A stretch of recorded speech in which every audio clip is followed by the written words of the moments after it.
भाग्य के कारक गुरु और धन के कारक शुक्राचार्य, ये दोनों मिल करके एक ऐसी घटना को अंजाम देने जा रहे हैं आपके ऊपर, जिसे जानना आपके लिए बहुत ज़रूरी है। वास्तव में देखा जाए तो आज 4 सितंबर के दिन ही सुबह सुबह का वो समय था जब सुबह 6:50 पर दैत्य गुरु शुक्राचार्य वक्री अवस्था से मार्गी अवस्था हो गए। और ठीक आज ही रात्रि के समय 7:40 को देवगुरु बृहस्पति जो कि मार्गी चल रहे थे, ये वक्री हो गए। ये कोई सामान्य घटना नहीं हो सकती, कोई विशेष बात ही होगी जो एक ही दिन दोनों एंटी पार्टी के हैं, दोनों अलग अलग पार्टी के हैं, एक देवगुरु है और एक दानव गुरु है। एक ही दिन लगभग 12 घंटा के अंतराल में ये दोनों ग्रह जब वक्री मार्गी का खेल खेलते हैं, इसका मतलब ये है कि कुछ ऐसी घटना जरूर घटने जाएगी जो आपके जीवन को शायद बहुत परिवर्तनकारी बना दे। क्या होगा इसका प्रभाव, इसी बात को समझेंगे। इस वीडियो को आप 3 भागों पे समझ सकते हैं। पहला, इसी वीडियो के माध्यम से हम बताएंगे कि शुक्र का क्या प्रतिफल होगा, एक सामान्य प्रेडिक्शन आपके जीवन पर। दूसरा, गुरु का क्या प्रभाव होगा उनके वक्री होने का। और तीसरा, वो कौन सा प्रभाव होगा जो दोनों ग्रहों के द्वारा आपको प्राप्त होगा। बड़े ध्यान से समझिएगा, एक एक बारीकियों को समझिएगा। कन्या राशि के जो वित्त मंत्री बनते हैं, जो धनेश बनते हैं, यही बनते हैं शुक्राचार्य। और यही शुक्राचार्य आपके इनकम भाव पर गए हैं। मतलब इससे अच्छा कॉम्बिनेशन और कुछ नहीं हो सकता कि हमारे धन के मालिक इनकम भाव पर गए हैं। मतलब आर्थिक लाभ के परिप्रेक्ष्य से देखा जाए तो ये जो संबंध है द्वितीयेश का एकादशेश से, वो बहुत अच्छा संबंध माना जाएगा। आप कहाँ रहेंगे इस समय पर अपनी इच्छाओं की पूर्ति करने के लिए, आपकी जो भी ड्रीम है, जो डिज़ायर है आपके, उसकी पूर्ति करने के लिए आप ज़्यादा प्रयत्नशील रहेंगे। आप ये समझिए। सिर्फ यही नहीं, शुक्राचार्य जी आपके कुटुंब भाव के भी अधिपति बनते हैं, इसलिए कौटुंबिक कार्य में भी आपको आपकी इच्छानुकूल कार्य संपन्न होते हुए दिख सकती हैं। अब इन्हीं शुक्राचार्य के पास एक घर और है जो है आपका भाग्य स्थान। सदैव के लिए आपके भाग्य के जो मालिक बनते हैं वो होते हैं शुक्राचार्य। और ये जब आपके इनकम भाव पर जाते हैं और वो भी मार्गी अवस्था में हो जाते हैं, इसका मतलब लाभ के दृष्टिकोण से ये परिपूर्णता सिद्ध करने वाले हैं हमारे जीवन में। मतलब भाग्य से ही हमें लाभ की प्राप्ति हो सकती है, इस बात को आपको कभी नहीं भूलना है। आपके लिए प्रबल योग कारक हो जाते हैं ये शुक्राचार्य जी महाराज। कन्या राशि के लिए सबसे अच्छे माने गए हैं। अब ये शुक्राचार्य के पास एक दृष्टि भी है, और इनकी दृष्टि को आपने समझा होगा, जाना होगा कि इस बाकी सभी ग्रहों के पास अलग अलग दृष्टियां होती हैं, शुक्र के पास मात्र एक दृष्टि है। और इस दृष्टि के हिसाब से इनकी 7वीं दृष्टि आपके पंचम भाव पर है। पंचम भाव आपकी बुद्धिमता है। वो जिस राशि पर इनकी दृष्टि है वो शनि का घर है, और शनि आपके लिए योग कारक है। इस हिसाब से शुक्र की दृष्टि शनि पर पड़ रही है। इसका मतलब कर्मों के हिसाब से आपको प्रतिफल भी लाभ के रूप में परिणित होते हुए दिखाई देगी। शुक्राचार्य को आपने समझा। अब हम चलते हैं अपने दूसरे पॉइंट पर, जो कि गुरु के वक्री होने का प्रभाव आप जान पाएंगे। गुरु देवता इस टाइम पर आपके अष्टम भाव पर चल रहे हैं। अष्टम भाव वो स्थान हो गया, ये रुकावट का भाव है, बाधा का भाव है। ये 21 अप्रैल से चल रहे हैं, परंतु अभी ठीक आज के दिन ही एक ऐसी घटना हो गई कि यही देवगुरु बृहस्पति वक्री स्थिति पे आ गए। किसी ग्रह का वक्री स्थिति पे आना मतलब कि अपने एक भाव पीछे भाव का भी प्रतिफल देना, और वो भी मजबूती से प्रतिफल देना। तो अब क्या होगा, ये गुरु देवता मान लीजिए एक मानक रूप से आपके सप्तम भाव पर आ गए। पहले गुरु को समझ लेते हैं कि गुरु के द्वारा वक्री स्थिति पर अष्टम भाव पर है, क्या प्रभाव देंगे। ये परिवर्तनकारी होंगे। क्यों होंगे, गुरु देवता जहाँ पर होते हैं उस भाव को परिवर्तन से युक्त बना देते हैं। गुरु के पास वो गंगा जल होता है, जिस भाव को ये दृष्टि गोचर देते हैं उस भाव को ये पवित्र और संतुष्ट बना देते हैं। तो कहीं न कहीं परिवर्तन का एक संचार इस टाइम पर, हालांकि ये गुरु देवता आपके लंबे अवधि तक रहेंगे। ये रहेंगे 4 सितंबर सन 2023 से लेकर के 31 दिसंबर तक रहेंगे, मतलब पूरे इस साल रहेंगे। ये प्रभाव आपको हमेशा के लिए प्रदान होगा जहां पर गुरु आपके वक्री हैं। वहीं पर शुक्राचार्य जी महाराज हमारे 23 तारीख से, हमारे आज के दिन से 4 सितंबर से लेकर के ये 1 अक्टूबर तक रहेंगे। तो गुरु देवता अभी इन 4 महीनों में लगभग 118 दिनों का ये कार्यकाल होगा जिस समय पर ये वक्री होंगे। 1, 2, 3, 4, 5 आपको 12वें भाव का प्रतिफल देंगे। क्योंकि इनकी दृष्टि पड़ रही है, 5वीं दृष्टि आपके 12वें भाव पर। खर्चे, हानि, डिप्रेशन, तनाव, इन सब में यदि आप परेशान हैं तो उन सब से गुरु देवता कहीं न कहीं वक्रत्व आकर के वक्र दृष्टि के कारण ये आपको शुभता भी प्रदान करेंगे। माना जाता है कि गुरुदेव की दृष्टि जिस भाव पर पड़ती है वो गंगा जल के समान पवित्र और पावनी हो जाती है। तो यदि हमारे खर्चे और हानि यदि बढ़े हुए हैं वो भी कहीं न कहीं पवित्रता की ओर बढ़ेंगे, अर्थात उसमें हमें कमी नज़र आएगी। ये अब गुरु के पास एक और दृष्टि है, 7वीं दृष्टि। इस हिसाब से 5, 6, 7, 7वीं दृष्टि से भाई ये आपके स्वयं के आपके इनकम, आपके धन भाव को देखेंगे। धन भाव को, अष्टम भाव से धन भाव को देखेंगे। ध्यान आपको रखना है कहीं आपके पैसे फंस न जाएं, कहीं पैसे इंगेज होने की संभावना यहाँ पर बढ़ रही है, उसका आपको सतर्कता पूर्वक ध्यान रखना होगा। लेकिन दूसरी ओर गुरु देवता की जो दृष्टि होती है 7वीं दृष्टि, वो भी भाग्यवर्धक होती है, कहीं न कहीं मित्रता होती है। तो आपका धन से मित्रता होगा, अर्थात आर्थिक कहीं पर पैसे फंसे भी हैं, पुराने यदि पैसे फंसे हैं वहाँ से रिकवरी का समय है। लेकिन इस टाइम पर कोई बड़े पैसे आपको फंसाने नहीं हैं, कहीं लगाने नहीं हैं। यदि आपके बर्थ चार्ट में योग बनता है तो आप उस कार्य को करेंगे, अन्यथा कोई आवश्यकता इस समय पर नहीं है। दूसरा, अब ये 2 दृष्टि तो बात किए, अब इनकी 9वीं दृष्टि की बात कर लेते हैं। गुरु देवता ये आप 7वीं, 8वीं, 9वीं, गुरुदेव की एक दृष्टि आ रही है आपके 4th भाव पर जो कि 9वीं दृष्टि है। 9वीं दृष्टि और 9 नंबर लिखा है, मतलब कि इस भाव के स्वामी स्वयं गुरुदेव हो गए हैं। अब अपने भाव को देख करके, वो भी भाग्यवर्धक, गुरु की 9वीं दृष्टि भाग्य की दृष्टि मानी गई है। भाग्य का सहारा कहाँ मिलेगा? भाग्य का सहारा मिलेगा आपको आपके प्रॉपर्टी में, भूमि, भवन, वाहन, मकान, आपकी माता, इन सब क्षेत्रों में आपके परिवार, ये सब कार्य बनने वाले हैं। आप ये मान लीजिए कि गुरु देवता कहीं न कहीं आपको सपोर्टिंग हो रहे हैं।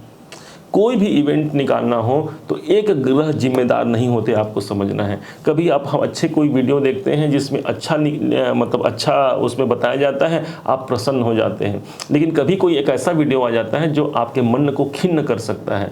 आपको ये समझना है कि एक कोई भी हमारे जीवन में जो अच्छा या बुरा हो रहा है वो एक किसी ग्रहों के कारण नहीं होता। ये हमारे सौर मंडल में 9 ग्रह हैं और सभी के 9 ग्रहों के द्वारा हमें कुछ न कुछ प्रदत्त होता है। तो यहाँ गुरुदेव क्या कर रहे हैं? यहाँ पर गुरुदेव परिवर्तन कारक बना रहे हैं। ये समझा अपने गुरु ने। इसके पहले एक वीडियो हमने लेके आया था कि ये देव गुरु बृहस्पति वक्री स्थिति में क्या प्रतिफल होगा। उसे यदि आपने अभी तक नहीं देखा है तो जाकर के जरूर देखिएगा, वो आपके बेहद काम की चीज़ है। वहाँ पर आपको ज्ञात हो पाएगा कि कैसे ये गुरु देवता वक्री स्थिति में लगभग 118 दिनों में आपके जीवन पे क्या क्या लेकर के आएंगे, क्या क्या परिवर्तन करेंगे। अब हमारा जो मेन टॉपिक है, तीसरे टॉपिक, उस पर हम चलते हैं कि कैसे दोनों ग्रहों का कॉम्बिनेशन, एक तरफ तो शुक्र मार्गी हुए हैं, अब एक तरफ गुरुदेव वक्री हुए हैं। इन दोनों के कॉम्बिनेशन से कौन सा इवेंट निकल करके आएगा, कौन सी घटना घटेगी हमारे जीवन में, इसको बड़े ध्यान से समझिएगा। चूँकि हमारा यह कार्यक्रम बहुत सारे एस्ट्रोलॉजर भी देखते हैं, इसलिए उन सब का भी बहुत बहुत अभिनंदन है। वो भी इस टेक्निक को समझें, जानें, और ताकि लोगों तक ये पहुंचा पाएँ और उनके भी जीवन में कुछ सकारात्मक परिवर्तन ला पाएँ।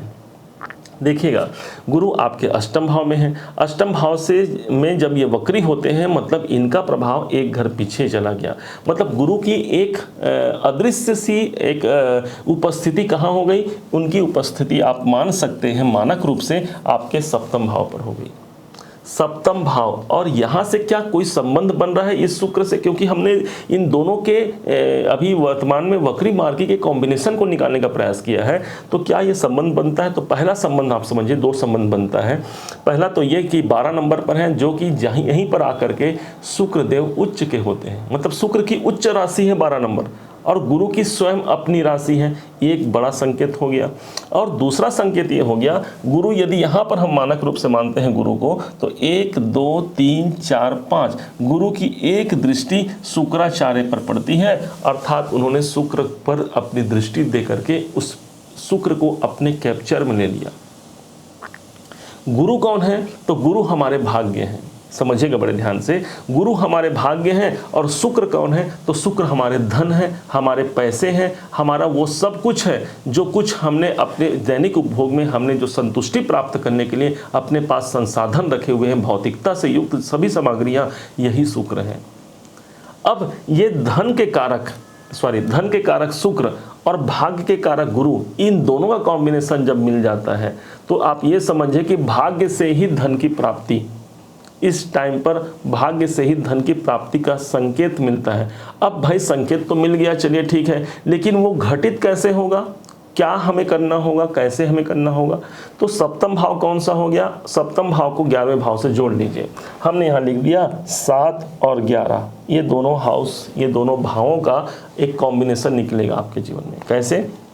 सप्तम भाव हमारे जीवन साथी हैं या फिर हमारी जीवन संगिनी, दोनों ही स्थान सप्तम भाव है। और यहाँ पर शुक्र कहाँ है? 11 नंबर, मतलब कि इनकम भाव, लाभ भाव। तो अपने जीवन साथी या जीवन संगिनी से हमें लाभ की प्राप्ति होगी, पहला समझिए। तो इसके लिए करना क्या है? सबसे पहले तो आपको आपसी दाम्पत्य जीवन में तालमेल बैठा करके रखना है, जिससे माना गया है कि यदि किसी के घर में दाम्पत्य जीवन में स्थायित्वता नहीं होती, यदि दाम्पत्य जीवन में अशांति है, वहाँ आप देख सकते हैं धन संबंधी कोई ना कोई प्रॉब्लम रहेगी, या फिर धन तो बहुत आएगा परंतु स्थायी रहने में प्रॉब्लम रहेगी। यही कॉम्बिनेशन आपको समझना है। इस समय पर दाम्पत्य जीवन, इस समय क्या भाई हमेशा के लिए, और इस समय पर तो विशेष, क्योंकि इन दोनों का प्रभाव है, अपने भाग्य के स्वामी गुरु हैं और भाग्य से ही धन की प्राप्ति का संकेत जब बनेगा, दाम्पत्य जीवन को आप सम्मान दीजिए। आप वहाँ जब सम्मान देते हैं आपका वेल्थ बढ़ेगा। अब 7 और 11, 7वां भाव कौन हो गया? 7वां भाव जहाँ पर गुरुदेव हैं वो हो गया हमारा व्यापार, हमारा कर्म क्षेत्र। कर्म क्षेत्र क्यों? क्योंकि 10म भाव से 10म भाव होने के कारण देव गुरु बृहस्पति आपके कैरियर के मालिक हो जाते हैं, आप ये जानिए, या अभी कैरियर भाव पर चल भी रहे हैं। और साथ में तो हमारे कर्मों के द्वारा इनकम की प्राप्ति, ध्यान दीजिए इस टाइम पर। ये दोनों कॉम्बिनेशन कब तक बनेगा? तो ये 4 सितंबर से 1 अक्टूबर तक सबसे मजबूती से एक कॉम्बिनेशन बनेगा। लगभग 27 से 28 दिनों का होगा, क्योंकि इसी दरमियान, क्योंकि शुक्र तो बाद में फिर आपके एकादश भाव को छोड़ करके 11वें भाव पर चले जाएंगे। तो मोटी मोटा 27 से 28 दिनों तक, जो 4 सितंबर से 1 अक्टूबर का जो कार्यकाल होगा, आपके दाम्पत्य से समय के द्वारा लाभ, दाम्पत्य में प्रसन्नता, और साथ ही साथ व्यापार से, आपके कर्म क्षेत्र से आपको इनकम दे सकता है, आपके लाभ की बढ़ोतरी कर सकता है। क्यों? आपने कारण समझा। विशेष बात ये होगी कि सप्तम भाव का संबंध यदि 11वें भाव से बनता है तो व्यापार से हमें प्रचुर लाभ की प्राप्ति हो सकती है, प्रचुर लाभ। अब इसके लिए हमें कुछ काम भी करने पड़ेंगे। देखिए, ग्रह गोचर आपके अनुकूल है, लेकिन काम तो मुझे करना है भाई। कोई ऐसी बरसात नहीं होगी कि बरसात में मुझे बहुत से धन मिल जाएंगे, लेकिन यदि हमने इस टेक्निक को समझा, इस अपने कार्य क्षेत्र जो हमें ग्रहों के द्वारा प्रदत्त है इसे समझा, तो माना कि आपको 5 रुपए मिलने वाले हैं, लेकिन इस प्रभाव के द्वारा आपको हो सकता है कि 5,000, 5 लाख तक के भी आपको मिल सकते हैं। और यदि आपका रेशियो बड़ा है तो 5 करोड़ भी कोई बहुत बड़ी रकम नहीं होगी। ध्यान रखिएगा, इस समय पर अपने व्यापार में आपका सबसे बड़ा फोकस होना चाहिए, क्योंकि भाग्य के स्वामी देवगुरु बृहस्पति होते हैं और गुरु का प्रभाव यहाँ पर सर्वाधिक उपयुक्त है। व्यापार में ध्यान देना है। सप्तम भाव अपने साथ ही आपके मित्रों का होता है, किसी मित्रों के द्वारा आपको इनकम मिलेगा। वो ला करके आपको पैसे नहीं दे देंगे, लेकिन कुछ न कुछ ऐसा सोर्स बना देंगे कि हमारे कामनाएं सिद्ध होंगी। एकादश भाव हमारे कामनाओं की सिद्धि का है।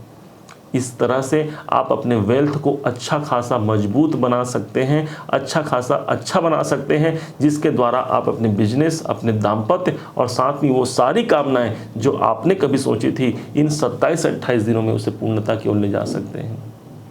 उम्मीद है आप सबने इसे समझा होगा, सबने इसे जाना होगा। यदि आपने इसे समझा है, जाना है, मेरे समझाने का प्रयास यदि आपको सार्थक लगा हो, तो हर बार की भांति इस बार भी अपना प्यार भरा लाइक और कमेंट करना मत भूलिएगा। आपके एक लाइक ही तो हैं जो हमें बहुत मोटिवेशन प्रदान करते हैं कि हाँ, हमने अच्छा कार्य किया है और आपने उसे सराहा है। यदि आप हमारे पुराने व्यूवर हैं या फिर नए व्यूवर हैं और अभी तक आपने चैनल को सब्सक्राइब नहीं किया है, सब्सक्राइब भी कीजिएगा। पुनः एक बार फिर आप सभी का दिवस बहुत मंगलमय हो, बहुत प्रसन्नता से परिपूर्ण हो। इन्हीं शुभकामनाओं के साथ जय श्री कृष्ण।